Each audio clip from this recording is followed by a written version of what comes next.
ma belle-fille a harcelé mon fils quand il est entré dans la salle d'audience. Mais quand le juge m'a vu entrer derrière lui, il s'est arrêté et a murmuré dans l'incrédulité, « Pourquoi es-tu ici ?»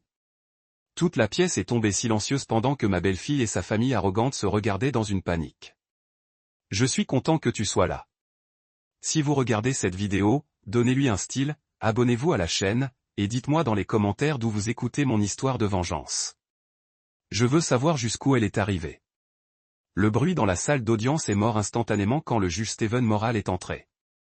Il était assis dans le siège principal, ses yeux perçants balayant la pièce. Quand il regarda Michael, mon fils, j'ai vu un signe de compassion dans son regard, mais il s'est figé, fixant ses yeux sur moi. J'ai senti le choc dans ce regard comme s'il voyait un fantôme du passé. J'ai marché lentement vers la table de défense. J'ai placé mon ancienne mallette en cuir sur la surface en bois. Le bruit aigu résonnait comme une déclaration de guerre. J'ai sorti la chaise et je me suis assis à côté de Michael, sentant la main tremblante de mon fils sous la mienne. La pièce a été plongée dans le silence. Le seul bruit était le griffage du stylo du greffier sur papier. Le juge Moral se pencha vers l'avant, les yeux larges, sa sérénité habituelle disparut. Ses lèvres bougeaient, et il disait presque en murmurant, « Pourquoi es-tu venu ici ?» Cette question était comme une explosion de vent froid qui balayait la pièce. Jessica a froncé, me regardant avec suspicion. Ses parents se murmuraient les uns aux autres, les yeux pleins de méfiance. Michael leva la tête, le regard confus, mais tenant une étincelle fragile d'espoir. En le voyant comme ça, mon cœur achète. Il ne savait pas. Personne dans cette pièce ne savait que je n'étais pas juste une mère. J'avais été quelqu'un d'autre, quelqu'un que tout le monde à Chicago connaissait et appelait par son nom. Moins d'une heure avant, le ciel de Chicago était gris et lourd. Je suis resté près de la voiture, aidant soigneusement Michael à chaque étape. Ses pas tremblaient, non seulement à cause de la béquille en bois portant son poids, mais aussi à cause des étoiles froides de la foule qui nous tombait dessus. Les cloches de l'église dans la place voisine du centre-ville sonnaient chaque péage triste, frappant ma poitrine, annonçant un jour sombre. J'ai embrayé la vieille mallette en cuir dans mes mains, ses bords usés me rappelant les années passées. Il ne tenait pas que des papiers. Il a tenu l'honneur de l'avenir et l'espoir faible de ma famille. Devant les marches imposantes du palais de justice, une petite foule avait rassemblé des voisins curieux, des journalistes avec des caméras prêtes. Ils murmuraient un bourdonnement comme un SM agité. C'est le divorce de Villa Senor, quelqu'un a chuchoté. Ils disent que c'est vraiment méchant. Pauvre fils. Je l'ai entendu avec un cœur qui coule, mais j'ai gardé mon visage froid, ne montrant aucune faiblesse. Puis une voiture de luxe s'est arrêtée brusquement derrière nous. La porte s'est ouverte et Jessica est sortie. Elle portait une robe Gucci rouge de la couleur de défi, comme si elle criait au monde qu'elle était la gagnante. Des lunettes de soleil sombre couvraient la moitié de son visage, mais elle ne pouvait cacher le sourire arrogant sur ses lèvres. Ses parents et son frère suivirent sa tête haute, marchant comme s'ils avaient déjà la victoire dans leurs mains. Les voir m'a fait tourner l'estomac. Ils ne savaient pas ce que Michael et moi avions vécu. Les nuits sans sommeil, les jours de lutte pour garder cette maison. J'ai demandé à Michael de marcher, et je l'ai suivi silencieusement. Mon fils, autrefois un homme fort, s'appuyait maintenant sur des béquilles, son dos se penchait comme s'il portait le poids du monde. Chaque pas était comme un couteau dans mon cœur. Je voulais crier pour le protéger de ses regards piquants, mais je ne pouvais saisir la mallette plus serrée et marcher avec un calme forcé. À l'intérieur de la salle d'audience, l'air était épais, l'odeur du vieux bois se mélangeant avec la tension. Jessica était déjà assise sur les jambes du banc de l'accusé à traverser ses talons rouges brillants, tapotant le sol chaque robinet comme un taquin. Quand Michael a lutté, elle a souri avec mépris et s'est penchée dans l'oreille de sa mère, juste assez fort pour que tout le monde entende. Ce n'est qu'un vieillard infirme. J'ai senti mon sang bouillir, mais j'ai mordu ma lèvre pour empêcher la rage d'exploser. Michael a baissé la tête, sa poitrine s'est envolée. Il s'assit silencieusement dans la chaise en bois pour le demandeur, ses mains s'emparant de ses béquilles comme s'il s'agissait de son dernier soutien. Voir mon fils comme ça a déchiré mon cœur. C'était l'enfant que j'avais sacrifié toute ma vie pour celui qui avait promis de nous construire une maison où personne ne pourrait jamais nous virer. Et maintenant il était ici humilié par la même femme qui a prétendu l'aimer. L'avocate de Jessica, Jennifer Rivers, s'est levée et a mis une épaisse pile de papier sur la table. Sa voix arrogante résonna dans la pièce. Nous démontrerons que le mari de mon client, Michael Villasenor, n'est plus capable de remplir ses fonctions de mari et de père. Chaque mot était comme un coup de marteau dans ma poitrine. Je voulais me lever pour crier qu'il mentait, que Michael était encore un père, un homme digne, même si ses jambes n'étaient plus en bonne santé. Mais je suis resté silencieux, attendant mon moment. L'air dense de la salle d'audience m'a ramené au jour passé. Il y a des années, quand le soleil doré baignait encore les rues de pierre, ma petite famille connaissait des jours paisibles. Notre petite maison, quoique humble, était toujours remplie de rire. Je me souviens de ces week-ends où Michael avait 7 ans, courant dans la cour avec une vieille balle dans ses mains, chantant au sommet de ses poumons les chansons pop que je lui ai enseignées. Mon mari David était encore un homme de famille, puis assis sur le porche, fumant, regardant son fils jouer avec un sourire serein. Mais cette pièce, je l'ai découvert plus tard, n'était qu'un rêve éphémère. Une nuit, quand l'arôme du rôti de peau que j'avais préparé restait dans la cuisine, David a déposé son couteau et sa fourchette, son regard glacé. « Linda » disait-il d'une voix monotone comme si on lisait une annonce. « Je m'en vais. J'ai une autre vie. » J'étais là à la cuillère, astucieuse comme si j'avais été giflé. Il ne m'a pas regardé, il s'est levé, il a pris la valise qu'il avait déjà faite, et il est sorti de la porte. Une voiture brillante l'attendait dehors. À l'intérieur, sous le feu de la rue, je pouvais à peine distinguer une femme, une veuve riche, que j'ai appris plus tard m'avait volé l'homme de ma vie. Michael, qui avait 10 ans à l'époque, se tenait gelé dans la porte, les yeux grands ouverts, regardant la figure de son père disparaître. Le bruit du moteur qui s'estompe a laissé un silence qui a brisé mon âme. Cette nuit-là, après avoir nettoyé la table, comme si rien n'était arrivé, je suis entré dans la chambre de Michael. Le garçon était blotti sous les couvertures, ses épaules tremblaient de sanglots étouffés. Je me suis assis à côté de lui. Je l'ai attiré dans mes bras, mais je ne pleurais pas. Je ne pouvais pas pleurer. Je me suis dit que je devais être un rocher pour que mon fils ait quelque chose à retenir. « Maman, pourquoi papa est parti ?» Il a demandé d'une voix brisée. Je l'ai juste serré et chuchoté. « Je ne sais pas, mais je te promets que toi et moi serons toujours ensemble. » J'ai tenu cette promesse de tout mon cœur. Bien que chaque soir quand il dormait, je serais seul dans la cuisine à regarder les assiettes propres avec une douleur qui a percé à travers moi. Les années suivantes furent un cycle implacable. Le matin, je me levais tôt, je préparais le petit déjeuner pour Michael, et je l'emmenais à l'école sur mon vieux vélo. Pendant la journée, je travaillais comme commis de bureau, les yeux fixés sur le clavier, vérifiant les chiffres, essayant d'empêcher mon patron de remarquer les cernes de mes nuits sans sommeil. La nuit, pendant que Michael faisait ses devoirs, je m'asseyais à la table de la salle à manger, je me penchais sur les livres comptables de certains magasins de quartier. Il y a eu des nuits de forte pluie quand Michael et moi avons partagé un parapluie cassé, marchant dans les rues inondées pour rentrer chez nous. Avec mes vêtements trempés et le froid qui me refroidit les os, j'ai encore serré la main de mon fils et lui ai souri. Nous sommes plus forts que cette pluie, n'est-ce pas? Michael hurlait, et son sourire était la seule lumière de ces jours sombres. Je n'ai jamais parlé à Michael des nuits où je n'ai pas dormi en pensant aux frais de scolarité, au loyer ou aux médicaments. Une fois, quand il avait de la fièvre, j'ai dû fouiller au milieu de la nuit avec seulement quelques pièces dans ma poche. Au comptoir, j'ai compté l'argent un par un, mon cœur sombre à l'idée d'avoir à choisir entre les médicaments de mon fils ou la nourriture du lendemain.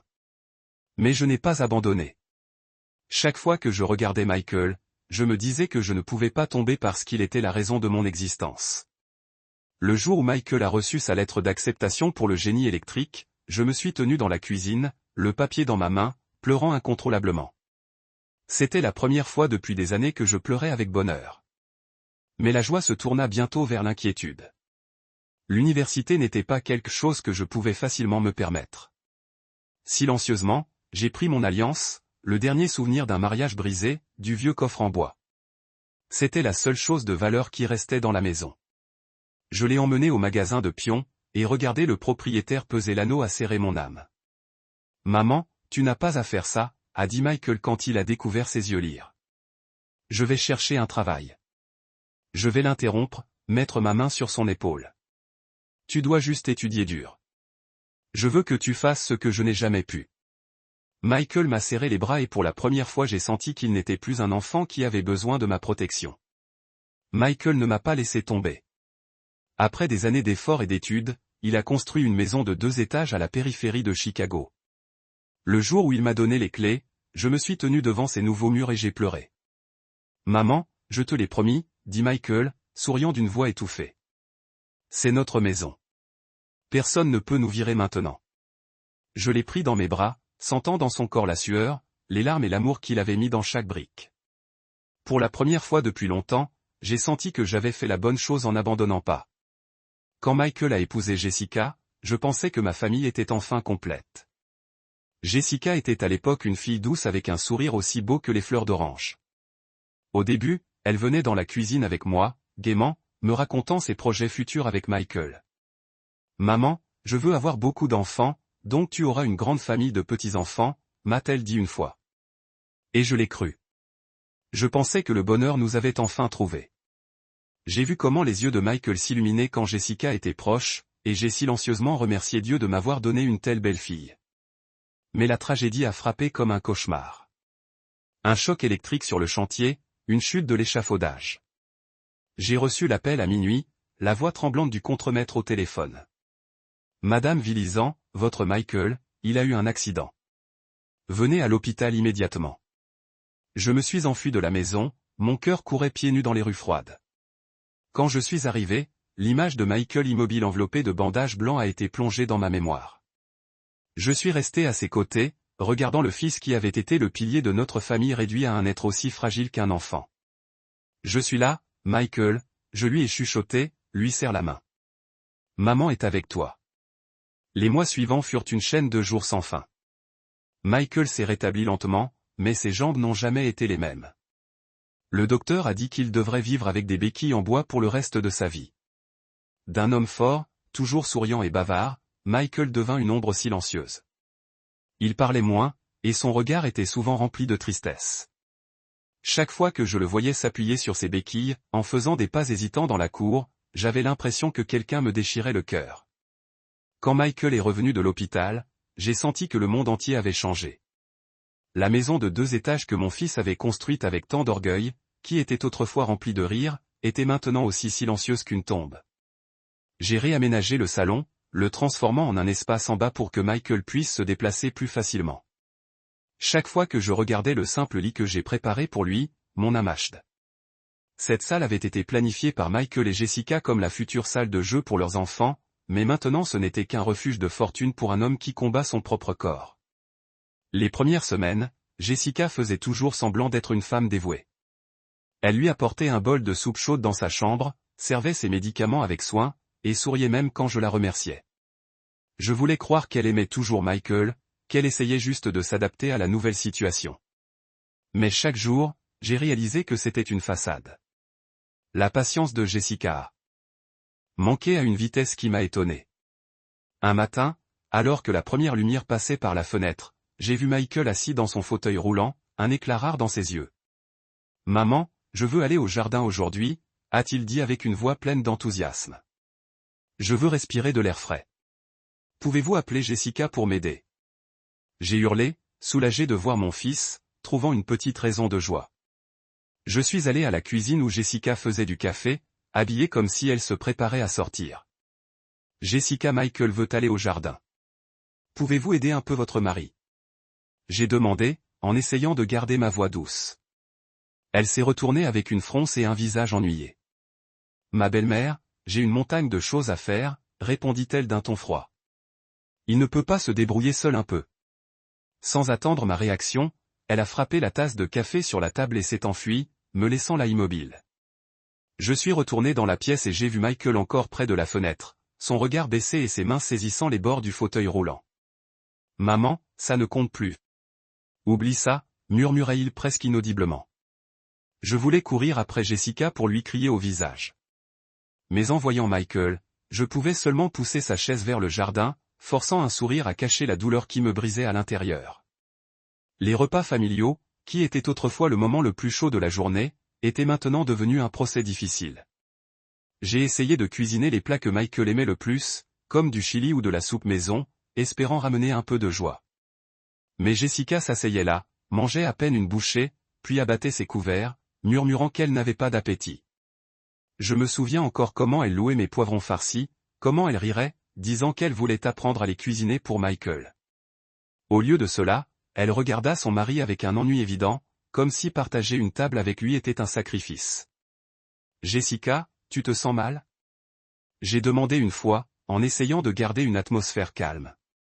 Elle a juste brouillé et brouillé, « Non, je n'ai pas faim. » Mais je savais bien que ce n'était pas la nourriture qui lui a enlevé l'appétit, mais Michael et toute cette famille. Une fois, alors que je passais par la cuisine pour prendre de l'eau, j'ai entendu la voix de Jessica à travers la porte légèrement ouverte. Elle parlait au téléphone, sa voix basse, mais pleine de calcul. « Ne vous inquiétez pas, tant que la maison sera divisée en deux, nous aurons assez de capital pour recommencer. » J'ai gelé mon cœur comme si quelqu'un le pressait. La maison. La maison que Michael avait construite avec sueur et larmes. La maison dont il m'a donné la clé avec la fierté d'un fils. Maintenant, elle devenait la proie de son plan. Je voulais ouvrir la porte et la confronter immédiatement. Mais je me suis retenu. J'avais besoin de temps. J'avais besoin de preuves. J'avais besoin de protéger Michael de cette cruelle vérité, du moins pour l'instant. Jessica a aussi commencé à changer à l'extérieur. Les robes simples d'avant ont été remplacées par des robes chères, serrées et étincelantes. Son rouge à lèvres était plus brillant, son parfum si fort que je devais ouvrir les fenêtres chaque fois qu'elle passait. Elle sortait souvent la nuit avec des excuses comme une réunion avec de vieux amis ou sortir pour se détendre. Je la regardais laisser ses talons s'accrocher fort contre le sol et mon cœur coulerait. Je me suis souvenu des jours où elle tenait toujours la main de Michael, souriant avec éclat en parlant de leur avenir. Maintenant, chaque fois qu'elle partait, j'ai senti qu'elle ne laissait pas seulement Michael derrière elle, mais aussi les promesses qui m'ont fait confiance. Les rumeurs des voisins ont commencé à me joindre. Un après-midi, tout en achetant des légumes au marché, Madame Davis, la vendeuse habituelle, m'a tiré par le bras et a chuchoté, « Linda, je ne veux pas parler mal, mais dernièrement, j'ai beaucoup vu votre belle-fille avec un homme étrange au café du coin. Ils sont très affectueux, riant et parlant comme un couple. » J'ai forcé un sourire et je l'ai remercié, mais en moi le soupçon s'était déjà transformé en certitude. Je ne voulais pas le croire, mais les pièces s'accordaient lentement.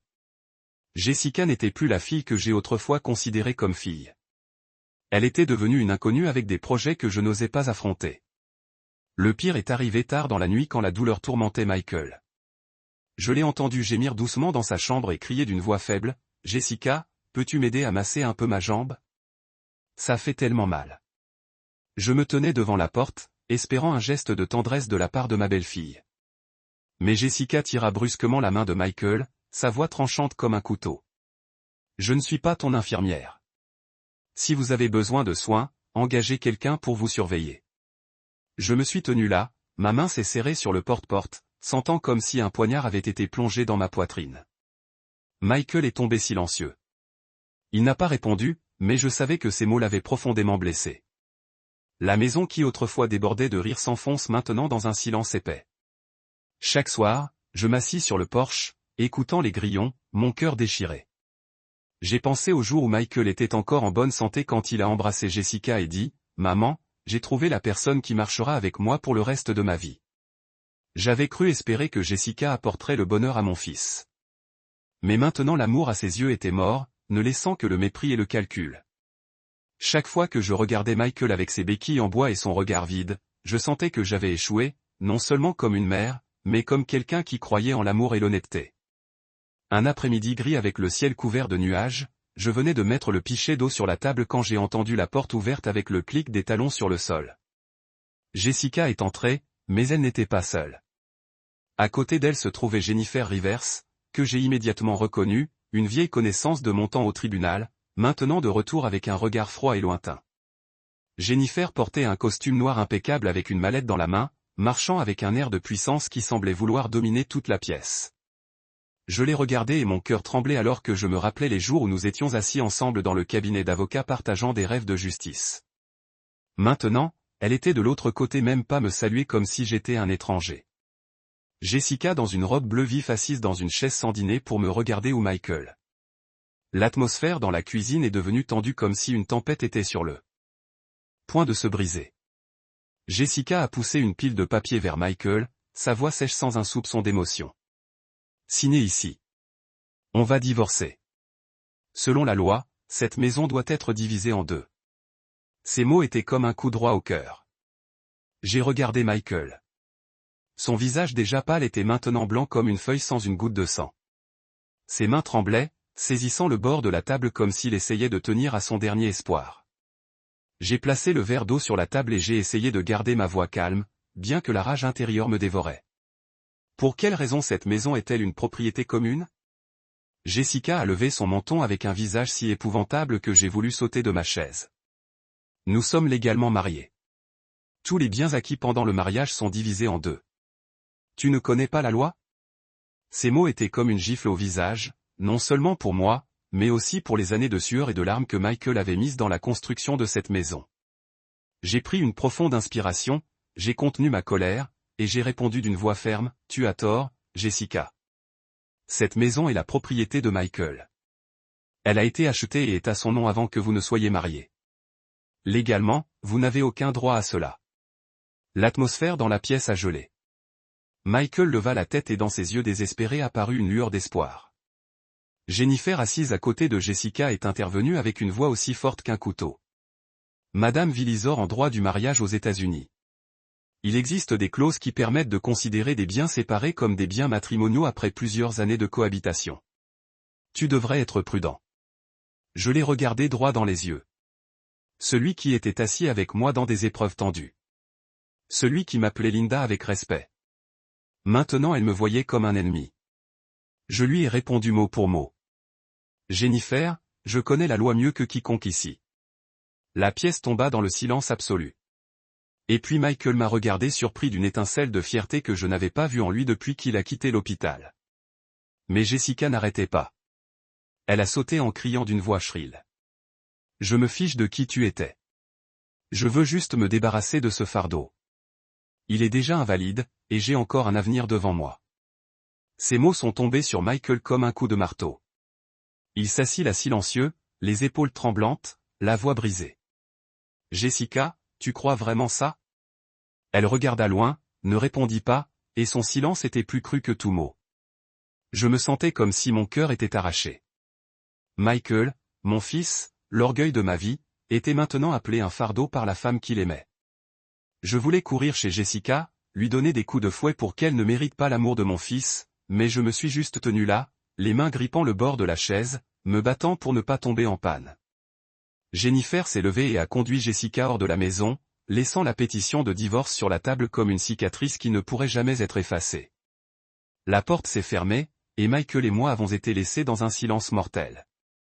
J'ai commencé à nettoyer la vaisselle, à essayer de faire quelque chose. Je n'aurais donc pas à affronter la douleur qui m'écrase la poitrine. Mais mes mains tremblaient tellement que j'ai fini par casser un bol de porcelaine. Le son du verre brisé résonnait comme mon cœur en ce moment. Michael était toujours assis immobile, son regard vide fixé sur les papiers du divorce. « Maman » murmura-t-il d'une voix faible. « Que ai-je fait pour qu'elle change comme ça ?» Je n'ai pas répondu immédiatement. Je me suis assise à côté de lui et j'ai mis ma main sur son épaule. « Tu n'as rien fait de mal » a dit ma voix étouffée. « C'est elle qui a tort, pas toi. » Mais au fond, je savais que la vérité était encore plus douloureuse. Jessica ne voulait pas quitter Michael. Elle voulait prendre tout ce qu'on avait construit. Cette maison, où Michael avait mis sa sueur et ses larmes pour la construire, était maintenant devenue la cible de son plan froid. J'ai pensé à ces jours où nous avons traversé les rues inondées de l'alliance que j'ai vendue pour soutenir le rêve de Michael de sa promesse de me donner une maison dont personne ne pourrait jamais nous virer. Tout cela était en danger non pas à cause d'un étranger, mais à cause de la personne même que Michel avait appelée sa femme. Cette nuit-là, je me suis assis seul sur le porche à écouter les insectes dans l'obscurité. Le vent froid a soufflé mais je n'avais pas froid. Je savais que la vraie tempête commençait. Dans les jours qui ont suivi le divorce, des papiers ont été déposés sur la table. L'air dans la maison est devenu si lourd qu'il me semblait que s'était écrasé ma poitrine. Chaque coin de la maison, depuis la table en bois où nous rions jusqu'au couloir où Michael marchait régulièrement, était maintenant rempli de silence glacé. J'ai regardé Michael, mon fils, manger son dîner en silence, ses mains lentes alors qu'il apportait de petites bouchées à sa bouche. Il n'a rien dit, il a juste baissé la tête, son mince dos jetant une longue ombre sur le sol alors qu'il retournait dans sa chambre avec ses béquilles. Je voulais courir après lui, l'embrasser, lui dire que tout irait bien, mais je savais que ses mots de réconfort seraient maintenant comme passer le vent, incapables de calmer sa douleur. Cette nuit-là, je me suis jeté et je me suis couché, incapable de dormir. Le clair de lune a filtré à travers la fenêtre, dessinant des lignes faibles sur le plafond. J'ai pensé à Michael de toutes les années que nous avions passées ensemble, de la promesse que je me suis faite de le protéger de tout mal. Mais maintenant c'est la personne qu'il aimait le plus qui lui brisait le cœur. Je me sentais impuissante comme si toutes mes années de lutte avaient été pour rien. Enfin, j'ai soif, je me suis levé, j'ai mis une veste légère, et je suis allé à la cuisine. En passant devant la chambre de Jessica et Sarah, ma petite fille, j'ai entendu un murmure. La voix froide de Jessica a traversé la porte en bois comme un couteau. Sarah, écoute bien. Demain au tribunal, si le juge demande, tu dois dire que ton père ne peut plus s'occuper de toi. Vous devez dire, vous ne voulez pas vivre avec une personne malade. Vous comprenez? Ces mots étaient comme un poignard droit dans mon cœur. Je suis resté immobile, ma main grippant le verre, presque la laisser tomber. La voix de Sarah répondit faible et en sanglotant. Mais je ne veux pas mentir, maman. Sa voix tremblait comme si elle essayait de tenir le petit amour laissé dans son cœur innocent. Jessica répondit brutalement sans patience. Si tu ne m'obéis pas, toi et moi perdrons tout. Voulez-vous vivre misérablement avec votre pauvre grand-mère et votre père invalide? J'étais là, mon cœur se sentait serré. Comme si quelqu'un me broyait la poitrine, le verre dans ma main tremblait, l'eau jaillissait. Jessica, que j'ai autrefois considérée comme une fille, obligeait maintenant sa propre fille de 8 ans à mentir pour trahir son propre père. Rage m'a consumé, mais avec elle une tristesse indescriptible. Sarah, ma petite fille, que j'aime comme mon propre sang, a été poussée par sa mère dans un choix cruel. Silencieusement, j'ai reculé. Je suis retourné dans ma chambre avant qu'il puisse me découvrir. Assis sur le lit, j'ai couvert mon visage de mes mains, essayant de retenir les larmes qui flottaient. J'ai pensé à Michael, comment il portait Sarah sur ses épaules, riant comme elle pointait vers les étoiles dans le ciel. Grand-mère, je veux être astronaute. Sarah avait fait briller ses yeux. Michael l'a serrée et a murmuré, tu vas y arriver, chérie. Ton père croit en toi. Jessica voulait enlever cet amour pour faire de Sarah une pièce de son plan. Je ne pouvais pas le permettre. Je ne pouvais pas laisser ma petite fille grandir avec des leçons de mensonge et de cruauté. Le lendemain matin, dès que le soleil s'est levé, je me suis levé tôt et j'ai préparé le petit déjeuner comme d'habitude. Michael dormait encore, son visage gâchait, ses yeux dormaient de tant de nuits sans sommeil. Je l'ai regardé à travers la fissure de la porte, et la douleur m'a déchiré. Mais je savais que ce jour-là je devais agir non seulement pour Michael, mais aussi pour Sarah. J'ai appelé la fille au jardin où l'oranger chargé de fruits a parfumé l'air. Sarah est sortie avec les yeux rouges, sa robe bleue tachée comme si elle avait pleuré toute la nuit. Je me suis assis sur le banc en bois et je l'ai tiré pour m'asseoir à côté de moi. Chérie, j'ai dit d'une voix douce. Hier soir, j'ai entendu la conversation entre toi et ta mère. Vous avez très peur, n'est-ce pas? Sarah me regarda, ses lèvres tremblèrent, et soudain elle éclata en larmes, m'embrassant étroitement. Grand-mère, je ne veux pas faire ça. Elle a sangloté. Ses pleurs m'ont brisé l'âme. Je ne veux pas partir, papa. Je ne veux pas mentir. Je veux juste être avec papa et toi. Je l'ai serré, sentant ses petites épaules trembler dans mes bras. Mes larmes tombaient silencieusement, mais je gardais ma voix ferme. N'ayez pas peur, Sarah. Ta grand-mère est là. Tu n'auras à mentir à personne. La vérité est notre arme la plus puissante. Souviens-toi de ça. Sarah leva le visage, les yeux limpides pleins de larmes, me regarda intensément.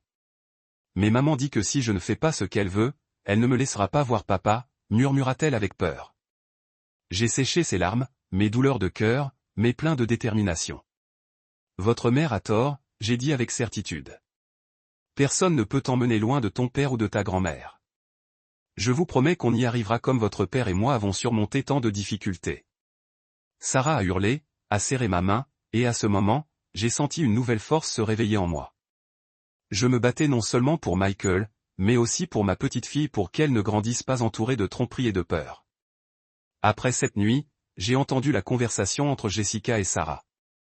Mon cœur a brûlé avec un feu de colère et de douleur.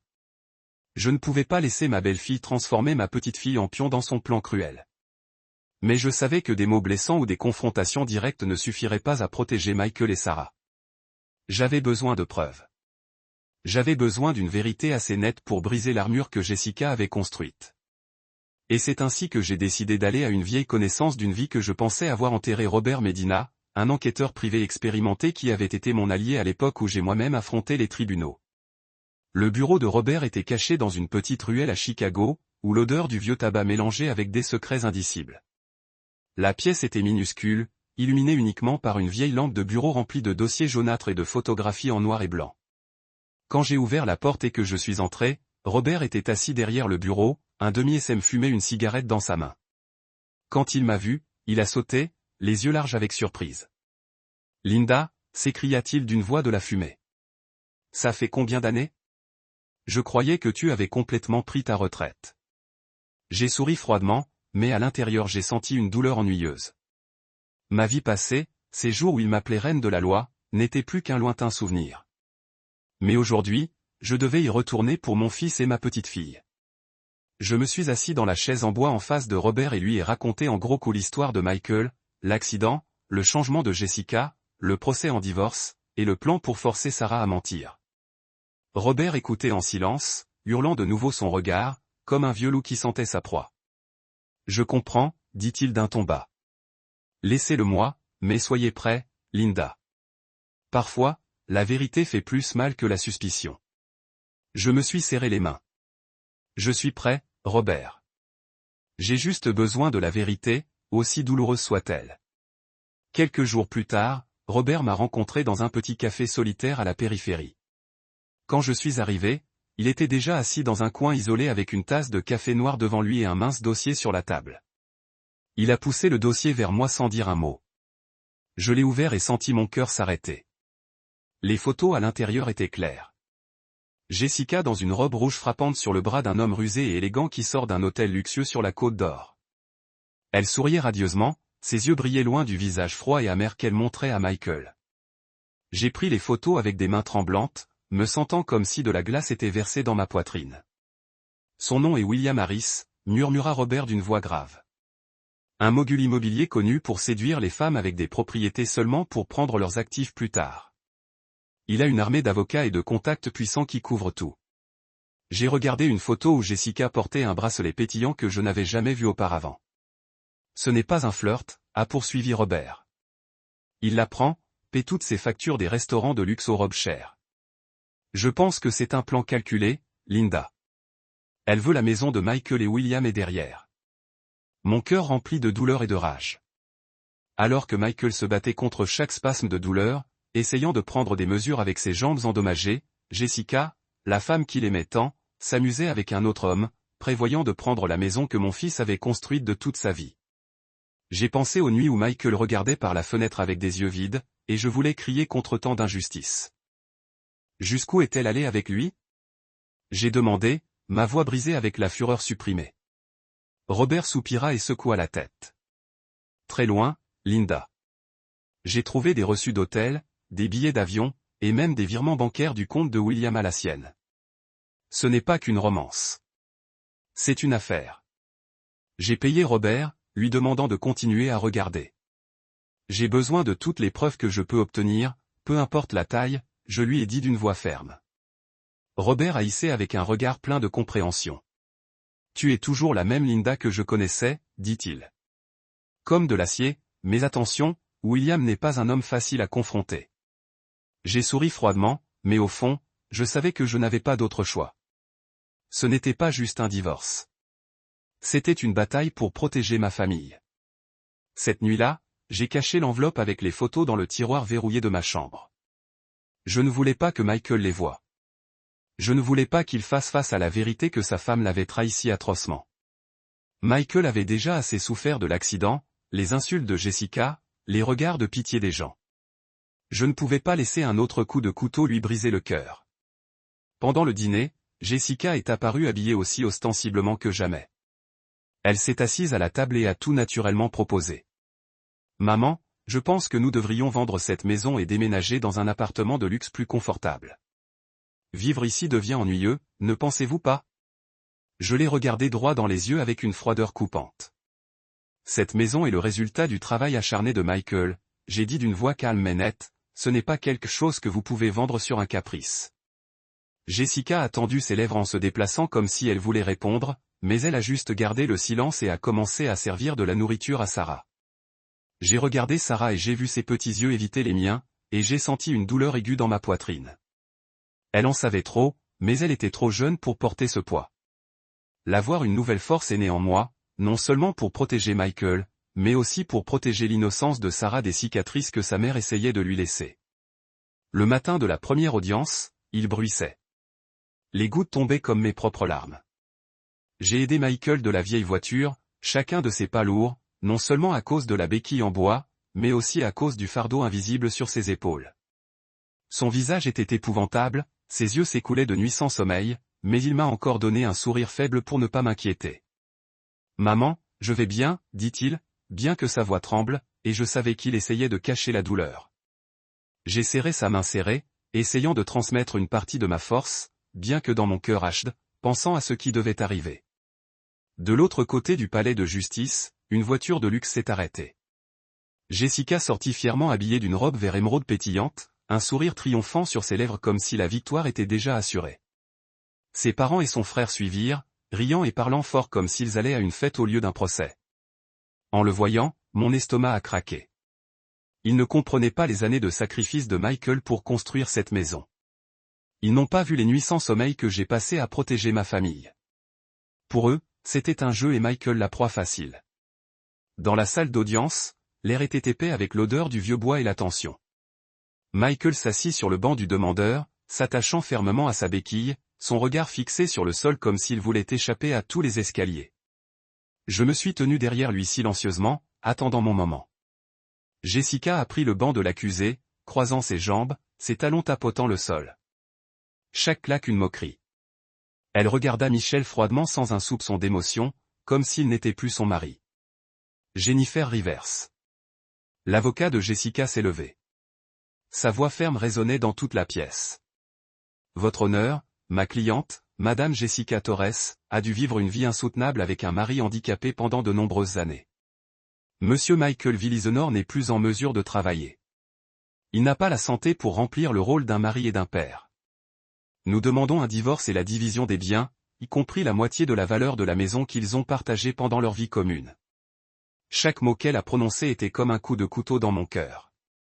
Je voulais me lever pour crier qu'il déforme la vérité, mais je me suis retenu, accroché la vieille mallette en cuir. Jessica a hurlé, ajoutant une phrase venimeuse, sa voix remplie de mépris. Il n'est qu'un fardeau. Je mérite une vie meilleure sans servir quelqu'un qui ne vaut rien. Ces mots étaient un coup direct à Michael. Il a essayé de se lever, ses mains tremblantes s'appuyant sur ses béquilles, sa voix brisée d'émotion.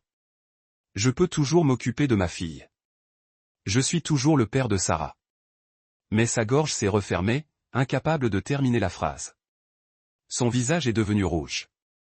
Sweat courut sur son front, et je vis ses yeux remplis de larmes, comme si toute la force qu'il avait laissée s'écroulait. Le rire sarcastique de Jessica a éclaté cruel, glacial. Regarde-toi, Michael. Tu ne peux même pas te lever. De qui penses-tu t'occuper? Toute la pièce murmura. Des regards de pitié ont été fixés sur mon fils. J'ai senti mon cœur se déchirer. Michael, le fils, qui était autrefois ma fierté, maintenant humilié devant tout le monde, appelé inutile par la femme qui a prétendu l'aimer.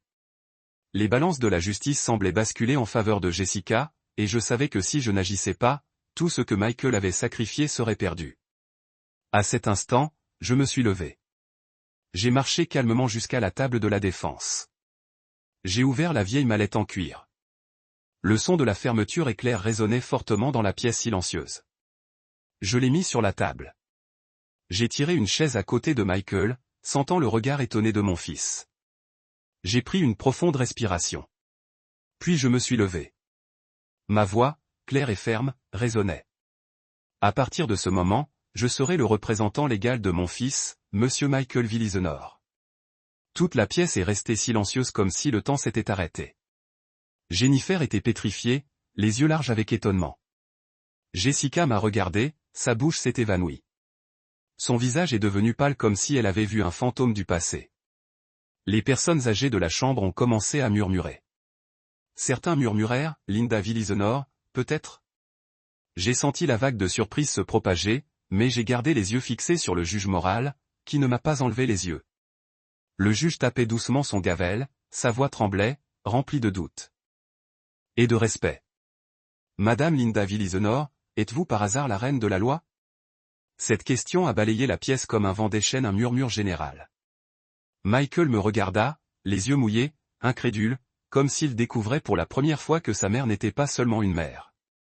Le vieil homme a commencé à hurler, murmurant entre eux sur les histoires du passé, sur la femme qui avait fait trembler des avocats rivaux. J'ai hissé ma voix ferme.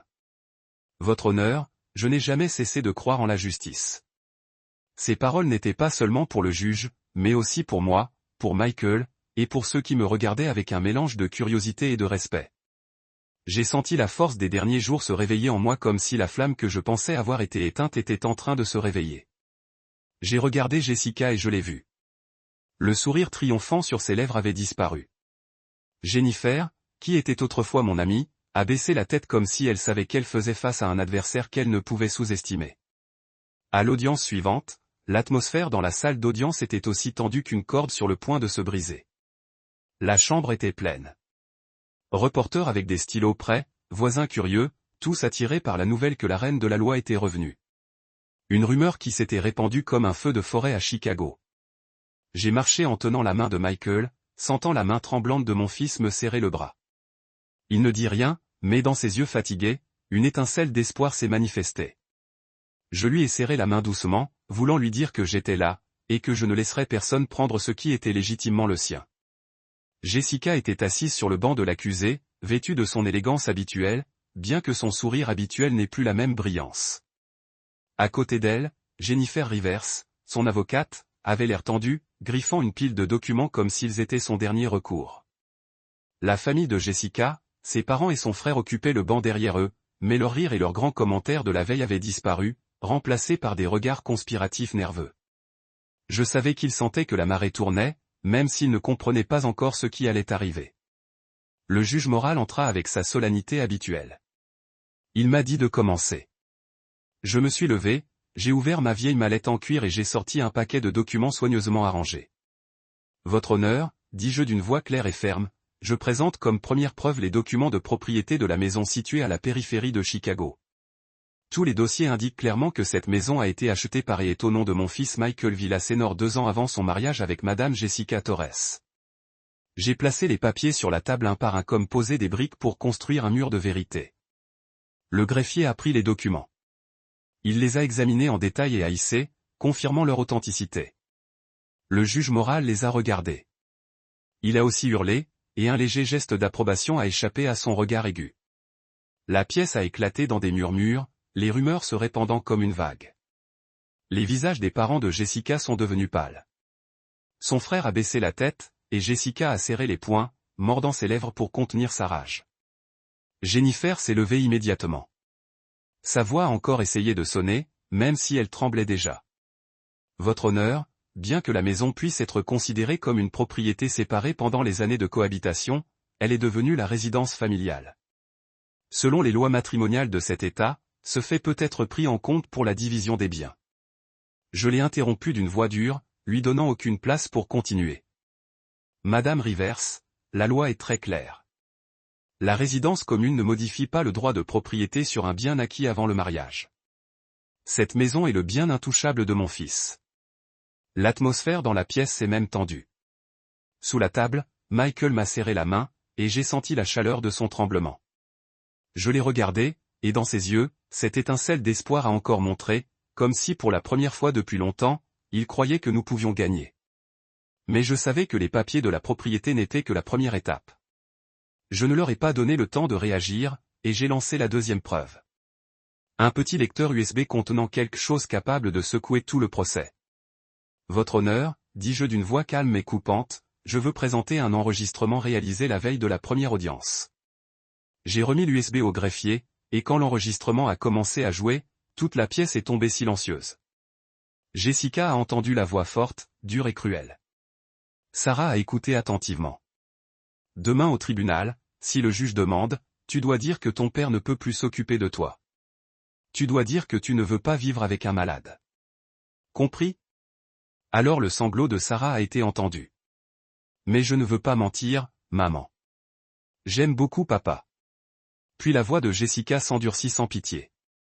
Si tu ne fais pas ce que je dis, on perdra tout. Voulez-vous vivre misérablement avec votre pauvre grand-mère et votre père invalide? La chambre était gelée. Tous les yeux entre l'étonnement et l'indignation étaient fixés sur Jessica. Elle a sauté, les yeux grands, en criant « C'est faux ». Elle a tout inventé pour me défier. Mais sa voix trembla, et j'ai vu Jennifer mettre une main sur son épaule, lui demandant de se taire. Le juge moral leva la main et ordonna « Ordre au tribunal. Je veux entendre le témoin direct. » Appelez l'enfant Sarah Willis-Senior à la barre. Sarah entra avec des marches hésitantes, les yeux gonflés de pleurer, mais propres et clairs. La voir, mon cœur s'est brisé. Elle n'avait que 8 ans, et elle devait déjà se tenir entre la vérité et le mensonge. Jessica se pencha vers l'avant, sa voix douce, mais chargée de pression. Sarah, dis à tout le monde que tu veux être avec moi, non? Toute la pièce retenait son souffle, attendant sa réponse. Sarah a levé son visage rempli de larmes. Elle regarda directement le juge moral, et, d'une voix claire et déterminée, tout en tremblant d'émotion, elle dit « J'aime mon père. Je ne vais pas mentir. Je veux être avec mon père et ma grand-mère. » La pièce a explosé. Il y avait des murmures et parmi eux des applaudissements discrets d'étrangers. Michael éclata en larmes, cachant son visage dans ses mains, ses épaules tremblant. Je le regardai et je vis que ses larmes n'étaient pas de la douleur, mais du bonheur fragile de savoir que sa fille l'aimait encore. Jessica devint pâle et cria dans le désespoir. L'enfant est manipulé. Cette femme l'a lavé le cerveau. Sa voix shrille n'a pas trouvé d'oreille. Je me suis approché, j'ai serré les épaules fragiles de Sarah. Et je l'ai tenue contre ma poitrine. J'ai regardé Jessica droit dans les yeux et ai dit froidement, la vérité ne peut être manipulée, Jessica, et l'enfant a choisi la vérité. Sarah me blottit, s'accrochant à mes vêtements avec ses petites mains comme si j'étais son seul refuge. Le juge moral a frappé le gavel encore et encore pour calmer la pièce, mais je savais que le déroulement du procès avait déjà complètement changé. Jennifer a fléchi la tête, incapable de réfuter quoi que ce soit. La famille de Jessica est restée immobile, les yeux remplis de honte. J'ai regardé autour de moi et vu des visages compatissants, des têtes fléchissant dans un signe de respect. Soudain, Jessica se leva de nouveau, les yeux foudroyés, et sa voix éclatante coupant le silence. « Tu ne la crois pas? Elle n'est qu'un avocat raté. Elle a perdu une affaire si humiliante qu'elle a dû abandonner sa profession. Qui peut faire confiance à quelqu'un comme ça? » Ces mots ont explosé comme une bombe. Toute la pièce agitait les murmures qui poussaient comme une vague. Certains journalistes écrivaient hâtivement, leur stylo griffait le journal. J'ai regardé Michael, qui a baissé la tête, s'emparant de ses béquilles, comme si craindre mon passé ruinerait tout ce que nous avions accompli. Sarah à côté de moi a serré ma main serrée, ses yeux clairs reflétant pure inquiétude. J'ai pris une profonde respiration, senti ma poitrine brûler. Les paroles de Jessica n'étaient pas seulement un coup porté à mon honneur, mais aussi une tentative désespérée de secouer la confiance de Michael et Sarah. Mais je n'avais pas peur. J'avais affronté plus d'insultes venimeuses que ça, et j'ai appris à transformer la douleur en force. Je me levai, marchai jusqu'à la table de la défense, et fixai mon regard sur le juge moral. Ma voix semblait étrangement calme, mais chaque mot était aussi aiguisé qu'un rasoir. Oui, j'ai quitté la loi, mais pas parce que j'étais faible.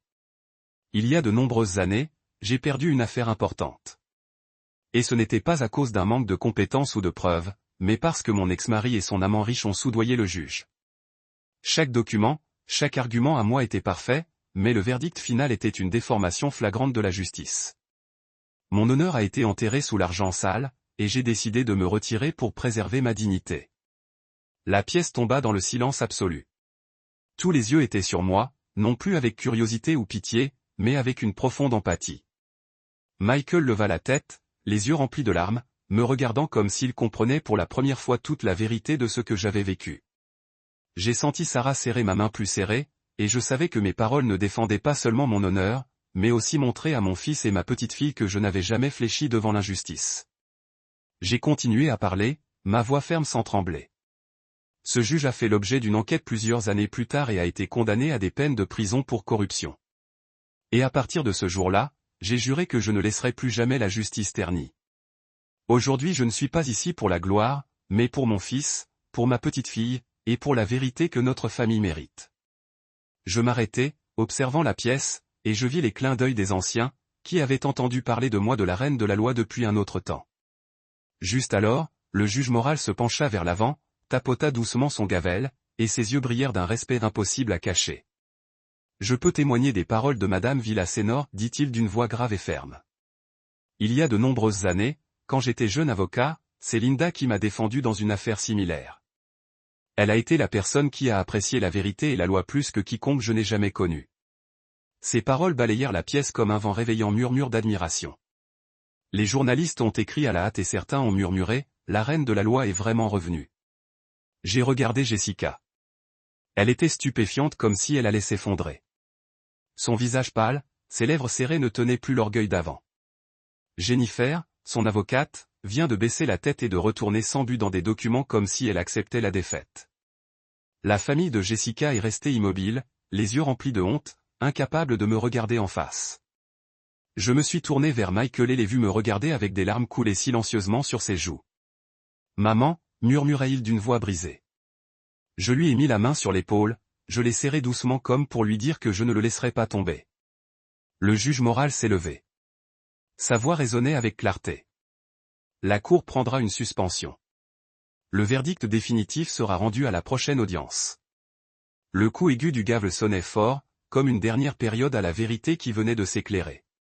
Quand nous avons quitté la salle d'audience, la foule s'est séparée pour nous laisser passer. Certains étrangers se sont approchés, murmurant « Elle est si forte ». La justice a enfin parlé. Une vieille femme a pris ma main, les yeux remplis de larmes. « Je vous remercie, Linda. Vous avez rétabli notre foi que la vérité a encore de la valeur. » Le jour du verdict, la salle d'audience était pleine. Il n'y avait plus de place debout. Des journalistes, des voisins et même des étrangers de tout Chicago étaient venus comme si toute la ville retenait son souffle, attendant l'issue d'une histoire qui avait secoué tous les coins. J'ai marché en tenant la main de Michael. J'ai senti ses doigts tremblants me serrer le bras. Sarah était à nos côtés. Ses yeux clairs reflétaient l'inquiétude et ses petites mains serrent les miennes étroitement comme si elle avait peur de se perdre. Je les souris, essayant de la calmer, bien que dans mon cœur je battais violemment, comme si j'étais à un carrefour du destin. Jessica était assise sur le banc de l'accusé, son visage pâle sans son ancienne fierté. Sa robe élégante semblait maintenant hors de sa place, comme une coquille qui ne pouvait plus cacher sa défaite. Jennifer, son avocate, était à côté d'elle, son regard baissé et ses mains serrées comme si elle essayait de tenir les derniers morceaux de dignité. La famille de Jessica, ses parents et son frère étaient également présents, mais ils n'ont plus ri ni parlé comme avant. Leurs regards nerveux et fugaces révélèrent qu'ils savaient que la tempête était arrivée et qu'ils n'avaient nulle part où se cacher. Le juge moral est entré, imposant de remplir la pièce de sommité. Il s'assit dans la chaise principale, ses yeux aiguisés scrutant chaque personne. Le silence était total, seulement le bruissement des journaux, et le souffle retenu du public pouvaient être entendus. Il a lâché la gorge, et sa voix grave sonnait comme un coup de marteau du destin. Après avoir examiné tous les éléments de preuves et témoignages, le tribunal rend le verdict suivant. Le divorce entre Madame Jessica Torres et Monsieur Michael Villaseñor est accordé. La propriété complète de la maison à la périphérie de Chicago reste avec Michael Villaseñor car c'est un bien acquis avant le mariage. La garde de la mineure Sarah Villaseñor est accordée à son père Michael Villaseñor et à sa grand-mère Madame Linda Villaseñor. Madame Jessica Torres ne recevra aucun avantage financier et ne pourra rendre visite à sa fille que sous surveillance judiciaire. La chambre a éclaté. Des sifflements et des applaudissements retenus venaient de tous côtés. Michael s'est brisé dans les larmes s'écroulant sur mon épaule, son corps mince tremblant comme si un poids lourd avait finalement été levé. Sarah a couru dans nos bras en nous embrassant étroitement, ses larmes m'imprégnant. « Papa, je reste avec toi. » Elle sanglota d'une voix brisée mêlée de soulagement et de joie. Je les ai pris dans mes bras, sentant la chaleur des deux personnes que j'aimais le plus.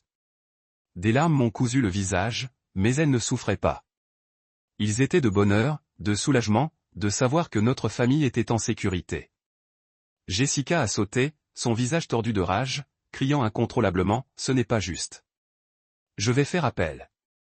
Tu ne peux pas me faire ça. » Sa voix retentissait, mais personne ne lui a prêté attention.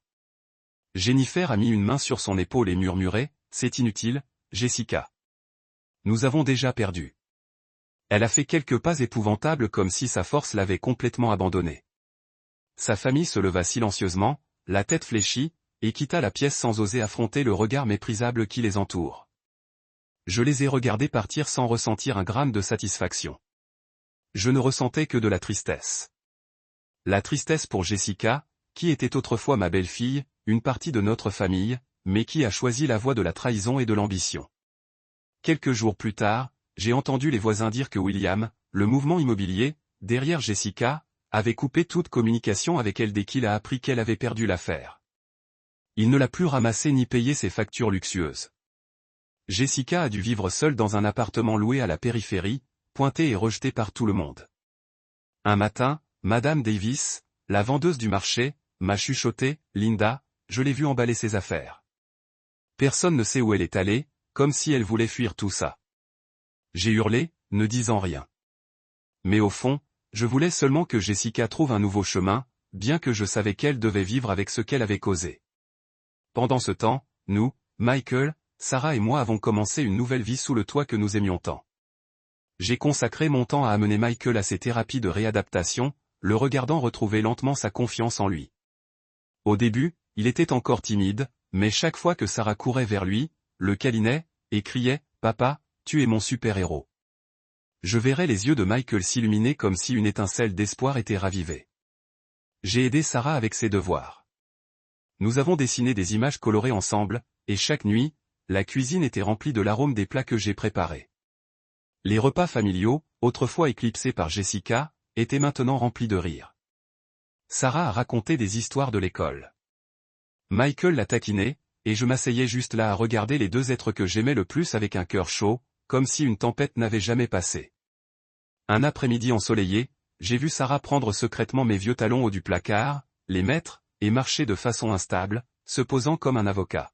« Grande-mère, quand j'aurai grandi, je serai aussi bonne que toi, » cria-t-elle, puis éclata de rire. Michael, assis sur la chaise de Porsche, la regardait avec des yeux pleins de bonheur et de renaissance. Je me suis assis à côté de mon fils et de ma petite-fille, regardant l'oranger chargé de fruits dans le jardin, et j'ai murmuré, « La justice dort parfois, mais elle ne meurt jamais. Il attend juste que des cœurs courageux l'éveillent. » Michael a pris ma main, sa voix étouffée. « Maman, je ne sais pas ce que j'aurais fait sans toi. Merci pour tout. » J'ai souri et doucement serré la main de mon fils. « Je n'ai fait que ce qu'une mère ferait, » j'ai répondu. Bien qu'à l'intérieur je savais que j'avais fait beaucoup plus. J'avais combattu non seulement pour Michael et Sarah, mais aussi pour moi-même, pour la promesse que j'ai faite dans les jours les plus sombres que je ne laisserai jamais la justice être piétinée. Les cloches de l'église dans la place du centre-ville à proximité ont commencé à sonner. Mais cette fois, le son était clair, serein, comme une bénédiction pour notre famille. J'ai regardé le ciel bleu de Chicago avec des rayons de soleil qui brillent à travers les branches des arbres. Après la tempête, nous avions trouvé la paix.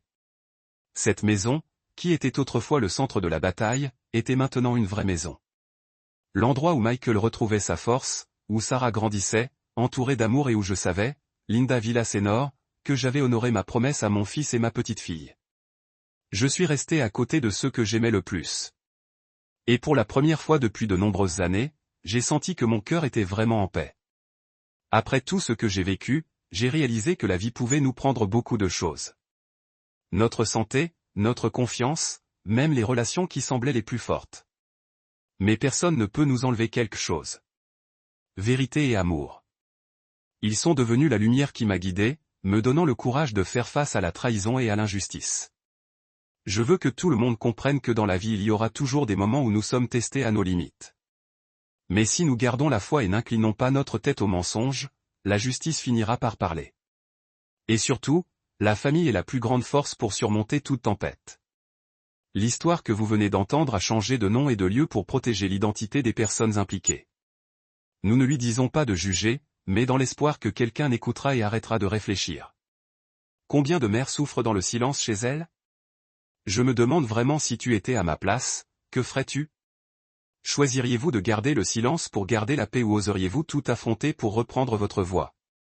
Je veux connaître votre opinion parce que chaque histoire peut devenir une bougie qui éclaire les autres. Dieu bénit toujours et je suis sûr que le courage nous mènera à de meilleurs jours. Sur l'écran, je vais laisser 2 des histoires les plus aimées de la chaîne. Je suis convaincu qu'ils vont vous surprendre. Merci de rester avec moi jusqu'à ce moment.